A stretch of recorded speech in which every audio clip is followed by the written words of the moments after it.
Era apenas uma criança de 12 anos como qualquer outra. Mas assentado em meio à nata intelectual, os doutores de sua época já causava espanto por sua inteligência e conhecimento. Bom dia, soldados da madrugada! Seguimos na nossa temporada falando sobre o Messias e hoje nós vamos falar sobre a infância de Jesus. Todo pai e toda mãe se orgulha de ver o filho crescendo, se desenvolvendo, especialmente nas habilidades intelectuais. O meu filho mais velho tem 6 anos e recentemente ele entrou no primeiro ano da escolinha. No ano que ele tem que ser alfabetizado e começar os primeiros passos na matemática e em outros conhecimentos. Até então ele ia à escola só para brincar, não tinha muito objetivo ao ir para a escola. Mas agora o jogo é para valer. O interessante é que quando ele começou a estudar, a professora começou a encontrar dificuldade. E ele mesmo começou a ter desinteresse em ir para a escola. E por que isso aconteceu? Porque aquilo que eles estavam ensinando na escola, ele já sabia, já era fichinha para ele. E automaticamente ele começou a perder o interesse em ir para a escola. É claro que com muita conversa, com muito jeito e com algumas estratégias nós conseguimos contornar essa situação. Ele hoje continua indo para a escola, mas está recebendo material de outra classe para conseguir ter outro tipo de desenvolvimento. Mas isso não vem do acaso. Esse resultado que nós estamos tendo com Benício nos traz orgulho, mas mostra que existe uma combinação de 3 ingredientes. O primeiro é a inteligência da criança. O segundo é o interesse da própria criança. Mas o terceiro ingrediente, e talvez o mais importante de todos, é o desenvolvimento da mãe. É a mãe que faz esse menino crescer em conhecimento. É a mãe que, quando vê a criança interessada, ela coloca para ele os conhecimentos que ele precisa acessar. E quando nós vemos o caso de Jesus, com 12 anos, surpreendendo os doutores da lei, eu só tenho que pensar que Maria desenvolveu as habilidades intelectuais de Jesus no nível máximo possível, cumprindo o propósito de Deus para a vida dela e o propósito de Deus para o seu filho aqui nesse mundo. Leia comigo Lucas 2, 41 a 47. E diz assim a Bíblia: Ora, anualmente iam seus pais a Jerusalém para a festa da Páscoa. Quando ele atingiu os 12 anos, subiram a Jerusalém segundo o costume da festa.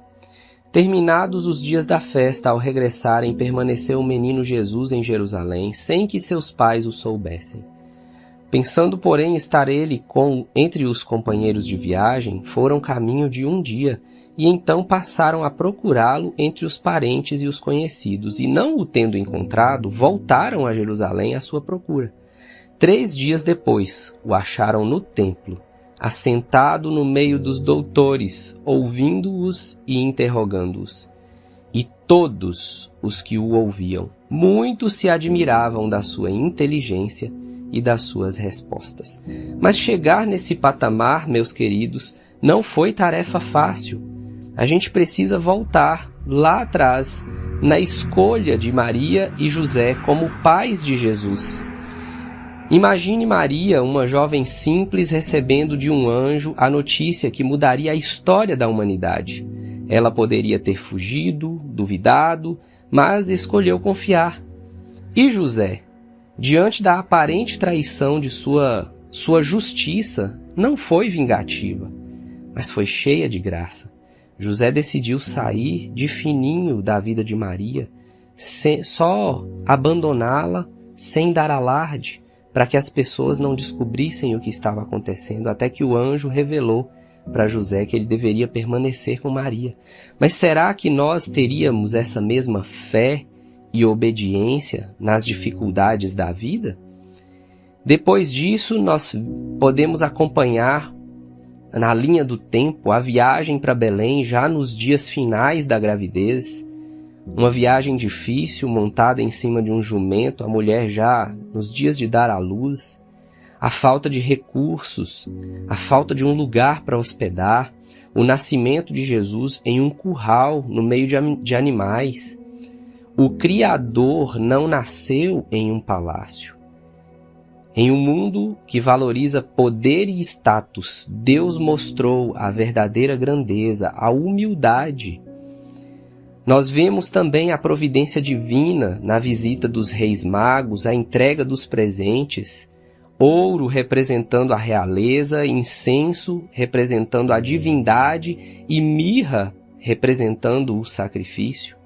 A gente pode acompanhar também a fuga para o Egito para evitar o decreto de morte de Herodes, uma crueldade diante da falta ou do engano dos reis magos. Sua revolta se converteu em assassinato, mandou matar todas as crianças daquele lugar para ver se atingia o Filho de Deus. E isso não tinha um lado espiritual, ele queria só proteger seu reino terreno, mas estava sendo usado por Satanás para matar o rei do universo. Depois nós vimos o retorno após a morte de Herodes, seguindo orientações divinas e agindo com prudência.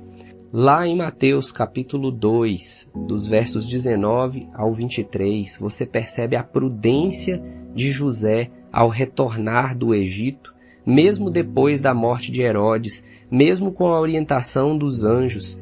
Ele seguiu também a sua prudência para não cometer erros. Nós temos alguns aprendizados em relação à história da infância de Jesus. O primeiro deles é que Deus usa o improvável: Maria, José, pastores, um curral. O segundo deles é que a humildade de Cristo é um modelo para nós hoje. O terceiro aprendizado é que Deus guia e protege os que seguem seu chamado. E o quarto aprendizado é que crescimento espiritual não acontece da noite para o dia. Ele é um pouquinho a cada dia e ele é um processo. Você tem buscado crescer em graça e sabedoria como Jesus? Sua vida reflete a humildade e a obediência que vemos na infância de Jesus?